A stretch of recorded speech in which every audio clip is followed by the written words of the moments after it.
At first glance, Amira Johnson was just another quiet new girl, soft-spoken, polite, and careful not to step on anyone's toes.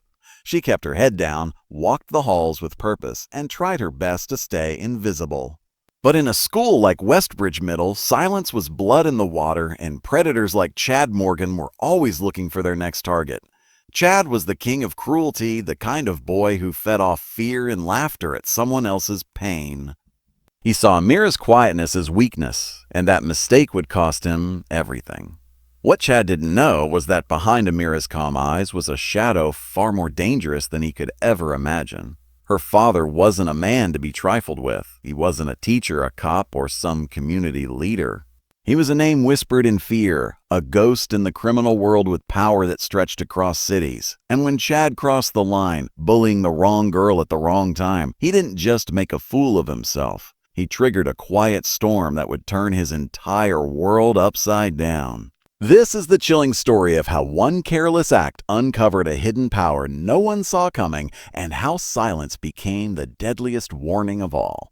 12-year-old Amira Johnson had moved more times than she could count. Her father told her that a quiet life was hard to come by when you had powerful enemies and even more powerful secrets.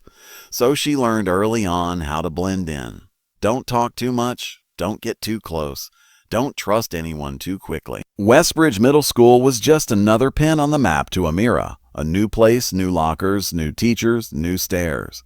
But this time something felt different. Maybe it was the way her father looked her in the eye that morning and said, "If anything happens, you walk away." Got it. His voice had an edge that made her heart skip. She nodded. She always did. As she walked through the front doors, the energy of the building hit her like a wall. Loud voices, clanging lockers, the faint smell of cafeteria pizza, and pencil shavings. Kids moved in groups, navigating social circles as if they'd been rehearsing all summer. Amira walked alone, her head down, backpack hugged tight to her shoulders. Her hair was neatly braided, and her new school uniform was spotless. She looked calm, composed, invisible. But attention doesn't need an invitation. It finds people, especially when someone's looking for a target, and someone was. Chad Morgan spotted her the moment she walked into the 7th grade hallway. Tall for his age and always flanked by a group of kids who laughed at his every word, Chad had earned his reputation early. He was a master of insults, a predator in a place where teachers barely scratched the surface of what really went on. Chad didn't throw punches. He threw words that hit harder and stayed longer. When he saw Amira, something about her calmness irritated him. She didn't look scared. She didn't even glance his way. To Chad, that was a challenge. At lunch, Amira found an empty table in the corner and began unpacking her meal. Nothing fancy, just a sandwich, an apple, and a small note from her dad that said, "Sure, be strong, princess." She tucked the note away quickly before anyone could see. Chad saw his moment. He strutted over with 2 of his cronies, tray in hand, acting like he owned the place. Well, what do we have here?" he said loudly, making sure everyone nearby could hear. "I didn't know we were letting in the charity cases this year." Laughter, a few chuckles, a few nervous glances, Ans's. Amira said nothing. Chad wasn't done. "Hey," he said, leaning closer, "where are you from? Jungle Book?" That got a louder laugh from a few kids nearby. One of his sidekicks even repeated the line. Amira slowly raised her eyes and met Chad's gaze. Her expression didn't change, no frown, no smile, no anger, just stillness. Then she looked away and calmly took another bite of her sandwich. Chad blinked. It was a strange feeling, not being acknowledged, not being feared. Most kids would have at least flinched. "What, can't talk?" Chad taunted again, trying to force a reaction. "A cat got your tongue, or is that too fancy where you come from?" Still, Amira didn't respond. Finally, Chad stepped back with a scoff. "Whatever," he muttered, turning back toward his table, but something about her silence stuck with him. It felt off, like a challenge he didn't quite understand. The rest of the lunch period passed uneventfully, but the whispers had already begun.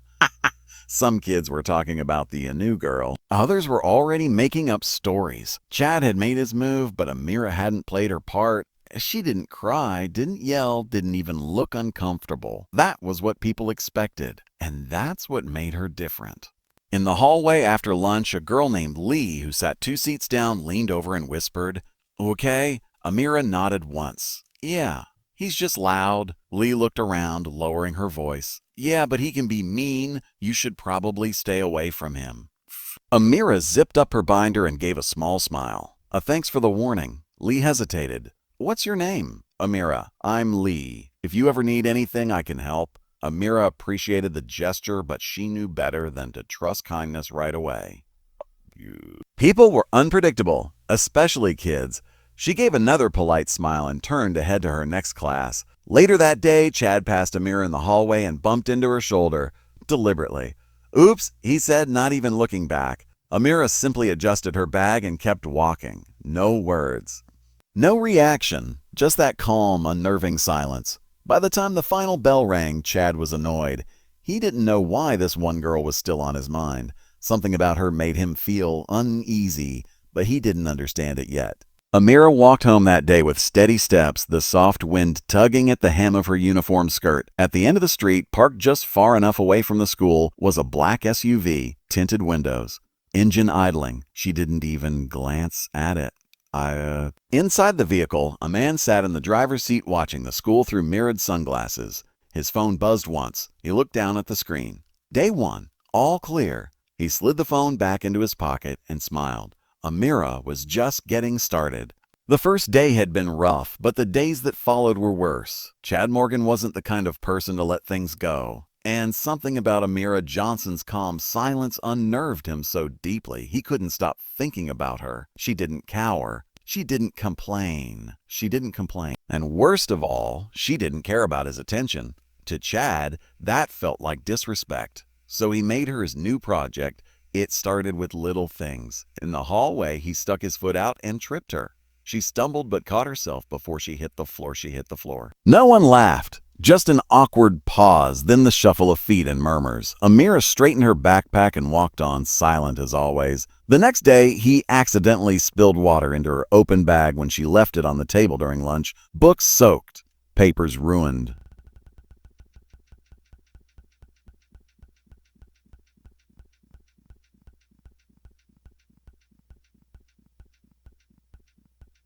Again, no reaction from her. She simply pulled out each item and laid them on the table to dry.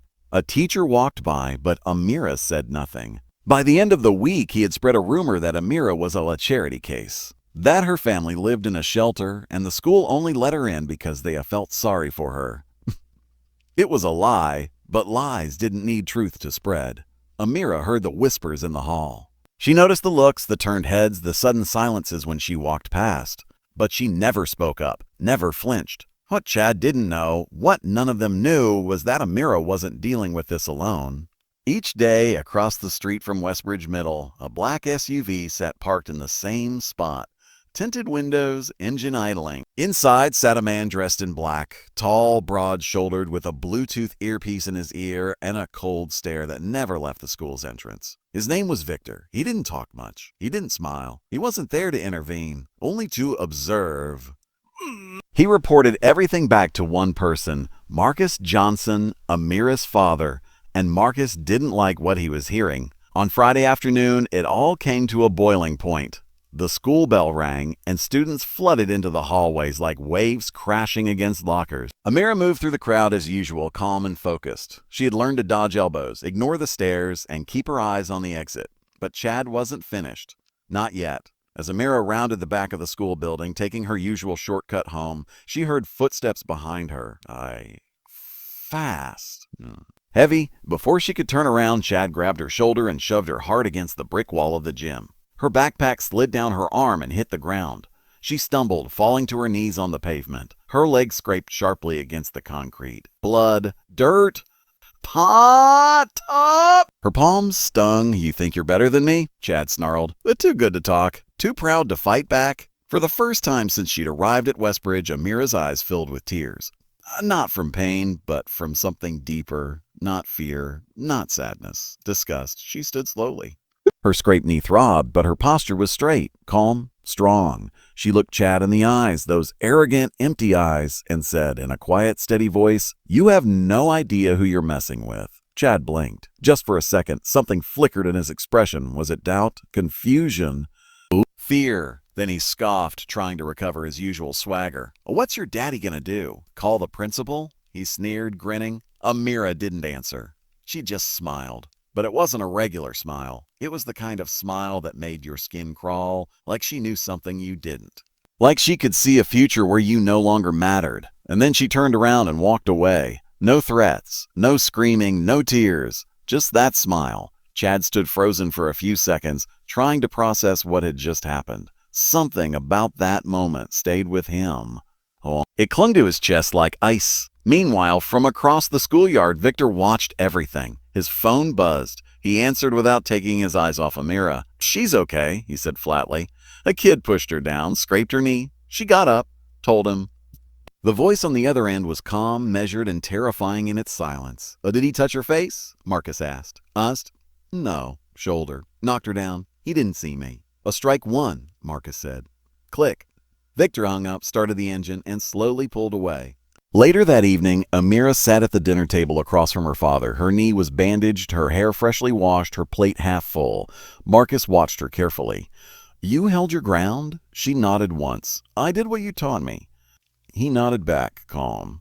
"Good." There was a long pause. Then Marcus said softly, "You let me know when it's time." Amira looked up. Not yet." Her father leaned back in his chair, steepling his fingers. "Okay," he said. He said, "Not yet." That night, the Morgan household was unusually quiet. Chad's father, Greg Morgan, was a successful real estate agent, shiny suits, loud phone calls, and a smug confidence that rubbed off on his son. But when the landline rang at 11:23 p.m., that confidence cracked. Greg picked up the phone, annoyed. "Hello?" Silence. He frowned. "Hello? Who is this?" Still nothing, just breathing. Deep, steady breathing. Male, calm, too calm. "Is this some kind of joke?" Greg barked. "You've got the wrong click." The line went dead. Greg stood in the kitchen for a moment, phone still to his ear. Something about the silence felt wrong, intentional. He glanced at the dark window above the sink, a faint reflection of himself staring back. Goosebumps prickled up his arms.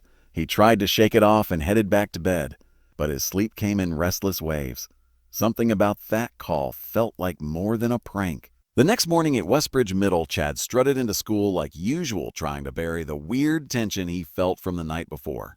He laughed a little too loud, high-fived a few friends, and tried to keep the rhythm of his routine. But when he opened his locker, that rhythm stopped. Inside sat a black envelope, neatly placed atop his books. No name, no return address, just smooth matte paper. It wasn't a school envelope. It wasn't something a kid could just pick up at a store. It looked expensive, deliberate. Chad paused for a second, then looked around. And no one was paying attention. Slowly, he pulled the envelope out and opened it. Inside was a single photograph, a still shot clear and sharp. It was him behind the gym, standing over Amira, one hand pushing her, her body mid-fall, taken from above at an angle no student could reach. From a rooftop? No, higher. A drone. Chad's stomach twisted. He flipped the photo over. 3 words were written on the back in red ink, sharp and smooth, like it had been painted with a brush. "This is strike one." His hands went cold. He looked around again, this time with panic rising in his chest. Everything looked normal. Kids joking, lockers slamming, teachers walking by. But something felt off, as if the walls themselves were watching him. Chad rushed over to his friend Tommy and showed him the photo. Tommy squinted at it, then shrugged. "Weird. Maybe it's Amira's cousin or something." "Trying to scare you." Chad laughed nervously. "Yeah, that's what I thought too. Like, who else would..." But his voice cracked a little at the end, and he couldn't stop staring at the picture. A cousin didn't have access to a drone. A cousin didn't send wordless phone calls to his dad in the middle of the night. That evening, Chad tried to act normal. He played video games. He ate dinner. He even joked with his dad about a house listing they'd driven past. But behind the fake smile, his mind was spinning. Every time he looked out the window, he expected to see someone watching. A man in a black coat, a car with tinted windows, a red dot moving across the wall. Nothing ever appeared. But that was the problem. The absence of a threat felt worse than the threat itself. That night, sleep didn't come easy. Chad tossed and turned, waking up to shadows shifting across the room. Every creak in the house felt louder. Every whisper of wind felt like someone breathing on his neck. At 3:02 a.m., he sat up in bed, sweating. He turned on his lamp and reached for the envelope on his desk. He looked at the photo again, then at the words. This is strike one. What did that mean? Were there more strikes? Would there be a second? The next day at school, Amira passed Chad in the hallway without even looking at him. She didn't smile, didn't flinch, didn't acknowledge him at all. That silence again. The one that made him feel like she wasn't afraid, like she was above him. And Chad felt something he hadn't felt in a long time, vulnerability. He tried to ignore it, but the fear crept into every crack of his confidence. When a janitor wheeled a black trash bin past him, Chad jumped. When someone dropped a book behind him, he flinched. People noticed. He wasn't acting like the tough guy anymore. Later that afternoon, Greg Morgan received another phone call. This time, it wasn't silence. It wasn't silence. It was a voice. Calm. Measured. Cold. "You don't know me," the man said. "But I know your son." Greg froze. "What is this? Who are you?" "You let him become a wolf?" The voice replied, "But wolves don't scare me." "Is this about that girl?" "Look, if there's a problem, you have one chance to teach him respect," the voice interrupted, "before someone else does." Greg's throat tightened. "If you come near my family, I'll call the police." "They can't help you," the voice said, and then it went quiet. Click. That night, Greg locked every door in the house. He even pulled Chad aside and said, "Son, you need to tell me everything you've been doing at school." Chad, pale and sweating, looked at him with wide eyes. "I think I messed with the wrong person." The next day, Amira Johnson was called to the counselor's office during second period. The room smelled like lemon air freshener and stress. Mrs. Flores, a petite woman with soft eyes and a clipboard, offered Amira a warm smile. "Hi, sweetheart. Come on in. Sit anywhere you like." Amira sat down, her face calm, her hands folded neatly on her lap. "I just wanted to check in," Mrs. Flores began. "There have been reports. Some students say Chad Morgan has been bothering you. We take bullying very seriously here. Do you feel safe at school?" Amira looked at her steadily. There was no fear in her eyes, just a quiet confidence that seemed strange for a 12-year-old. "I'm fine," she said. Mrs. Flores hesitated. "Are you sure? It's okay to ask for help." Amira gave a faint smile. "I can take care of myself." It wasn't arrogance. It was certainty, as if she already knew how the story would end. Mrs. Flores scribbled something on her clipboard and offered her a piece of candy from the dish by the door. Amira politely declined and left the room without a word. Meanwhile, across town, Chad Morgan's nerves were unraveling by the hour. That afternoon, as he walked home from school, something felt wrong. The streets were quiet, too quiet for a Thursday. He kept glancing over his shoulder but saw no one. Then at the last traffic light before his neighborhood, a black motorcycle pulled up behind him. Sleek, silent. The rider wore all black, helmet, gloves, boots, like something out of a spy movie. Chad tried not to stare. He crossed the street quickly, but the motorcycle followed him. At the next red light, the rider slowly pulled up next to him. Then, without a word, the rider lifted his helmet just enough to show part of his face. A long scar curved from the corner of his mouth to his ear like a grim smile carved into his skin. Chad's blood turned to ice. The rider reached into his jacket and pulled out something, a photo. The same one, him pushing Amira. Red ink still scrawled on the back, strike one. The rider didn't speak. He just stared at Chad for a long moment, then lowered his helmet and sped off into traffic. Chad stood frozen on the sidewalk, heart pounding like a war drum. Something was closing in, and he knew it. That night, the dam finally broke. Chad burst through the front door, nearly knocking over the umbrella stand. His parents were finishing dinner when they heard the commotion. "Chad?" his mom called. "What's going on?" Chad stood in the kitchen, pale, shaking. "I have to tell you something." And he did. The bullying, the photo, the warning, the phone call, the motorcycle. Every terrifying detail spilled out like water from a cracked glass. By the time he finished, his mother looked like she'd seen a ghost. She held her chest like she couldn't breathe. His father, Greg, sat silent for a long moment. Then he leaned forward. "What's the girl's name again?" "Amira," Chad whispered. "Amira Johnson." Greg stood up slowly like a man realizing he was standing on thin ice. "God," he muttered. "Not Johnson. Not Marcus Johnson? Not Marcus Johnson?" Chad blinked. "Oh, wait, you know him." Greg didn't answer immediately. He walked over to the liquor cabinet, something he rarely did, and poured himself a drink. His hand trembled. Then he turned to his family, his voice low. "You picked the wrong kid, Chad. Marcus Johnson isn't a man you cross." His wife stared at him. Greg, who is he? Greg let out a hollow laugh, but there was no humor in it. They call him the Ghost. Runs half the city's underground from a leather armchair in a downtown office. Every cop knows his name, but no one can touch him. Money laundering, extortion, racketeering, he's never been charged. Not once. Because the witnesses either disappear or change their minds. Silence. Greg looked at his son. You're lucky you're still breathing. But she's just a kid, Chad stammered. Greg shook his head. Doesn't matter. Marcus Johnson only has one pressure point in the whole world, and you pressed it. The rest of the evening passed in tense silence. The Morgans turned off the lights early, as if trying to hide from the outside world, but the fear was already inside their home. Later that night, Chad lay in bed staring at the ceiling, the same 3 words looping in his mind like a curse. Strike one, he had thought he was the wolf, the predator, the king of his tiny middle school jungle. But now he felt more like a mouse in a maze, with no idea where the next trap would come from. In the dark, he whispered to himself, what happens if I get to strike 3? No one answered.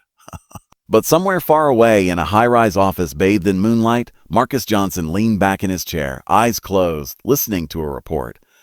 He's scared, Victor said. Really scared. Marcus nodded slowly. He opened his eyes, ice cold and razor sharp. Let's see how far he's willing to fall. The next morning, the halls of Westbridge Middle School felt different, quieter, tenser. Students whispered to each other in hushed tones, casting uncertain glances toward the empty seat near the window in Mrs. Dalton's homeroom. Oh, quag. Amira Johnson wasn't at school. She hadn't been marked absent in months. No sick days, no family vacations. She was dependable, steady. But today, her absence felt like the calm before a storm. Chad Morgan walked through the corridor with heavy steps. His shoulders slumped, eyes darting like prey in a forest full of predators. Every echo of a locker slamming made him flinch. Every passing glance from a teacher made his chest tighten. When he reached his locker, his stomach dropped. There, nestled neatly between his textbooks and a crumpled lunch bag, was a small white envelope, plain, unmarked, but unmistakable. Chad's hands trembled as he opened it. Inside was a black card, like the ones you'd find at a luxury invitation. Only event. But the message was no invitation. It was a warning. Strike 2, last chance. The words were handwritten, same red ink, same elegant stroke, same icy finality. Chad's vision blurred. His heart pounded so hard it hurt. This wasn't a joke anymore. It wasn't a prank or some twisted game. It was a countdown, and he was almost out of time. That afternoon, Chad did something he had never done before. He sat down in the school library, took out a blank piece of paper, and wrote a letter of apology. Dear Amira, I'm sorry for everything. I was stupid, mean, and cruel, and you didn't deserve any of it. You didn't deserve the rumors or the laughs or the way I treated you like you didn't matter. You do matter. I just didn't see it because I was too busy trying to be someone I'm not. I'm not proud of who I've been. I know this doesn't fix anything, but I wanted you to know that I mean it. I really am sorry. Chad tears stained the page as he folded it in half. He didn't care who saw. He walked straight to the principal's office, shaking, and handed it to Mrs. Baxter, the school secretary. Please, he whispered. Can you give this to Amira? When she comes, Baxter looked confused but nodded. And one more thing, Chad added. I need to speak to her dad. Please. I need to make things right. She raised an eyebrow. Her father. Chad nodded slowly, fear practically radiating from his pores. I need him to know I'm sorry. But it was too late. That night, at exactly 11:59 p.m., every light in the Morgan household went out. The hallway lamp, the kitchen bulbs, the basement motion sensor. The basement motion sensor. Even the streetlight outside their house dark. And then it began. All the screens in the house, TV, phones, computers, even the digital clock on the microwave flickered to life. Not with images, just words. A strike 3. Now you learn. They glowed in eerie red, pulsing slightly as if alive. Chad's parents scrambled through the dark trying to shut things off. Nothing worked. Greg unplugged the router, ripped out the power strip, even took the batteries out of the remote. The words remained. Then, just as suddenly, the power returned. Everything flicked back on. No trace of the message remained, but the fear lingered. No windows were broken. No doors were kicked in. No alarms tripped. No violence. No threats. Just power, absolute invisible power. Greg Morgan didn't wait for another sign. By morning, he had packed up the family's valuables, canceled all appointments, and arranged a private moving truck to come within 24 hours. There were no arguments, no explanations, just a shared understanding that something dangerous was watching and would strike again if they didn't move. That day, the Morgans vanished from Westbridge like ghosts. No goodbye notes, no calls to neighbors, no social media posts. They were just gone. The following week, Amira Johnson returned to school. She stepped off the bus wearing the same calm expression she always had. Her braids were freshly done, her notebook tucked under her arm. But the school wasn't the same. This time, when she walked down the hallway, people moved aside, not out of fear, but respect. Her name was no longer whispered with amusement. It was spoken with a strange reverence. No one mentioned Chad. No one dared.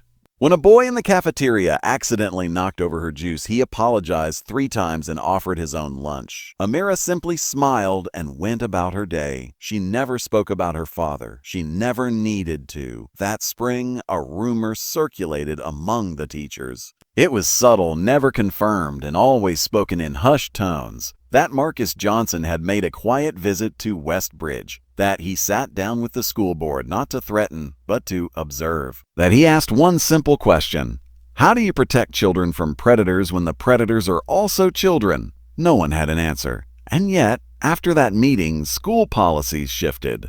Bullying reports were taken more seriously. Cameras were installed. Conflict resolution became a mandatory part of curriculum. As for Amira, she excelled in her studies, made friends, joined the debate team. She didn't become popular in the traditional sense, but she didn't need to. She was respected, untouchable. Because no one forgets the day the school bully vanished. No one forgets the quiet girl whose father moved mountains without ever lifting a finger. And no one, not in Westbridge, not anymore, ever messed with Amira Johnson again.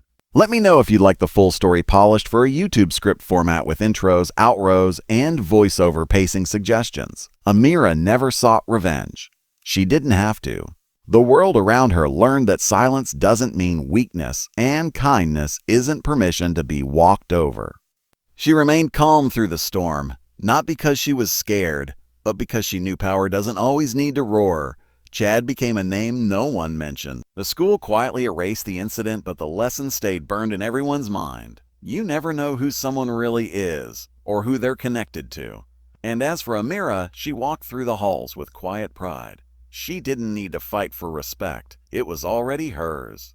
If you enjoyed this story, don't forget to like, subscribe, and hit the bell icon for more thrilling and unexpected tales.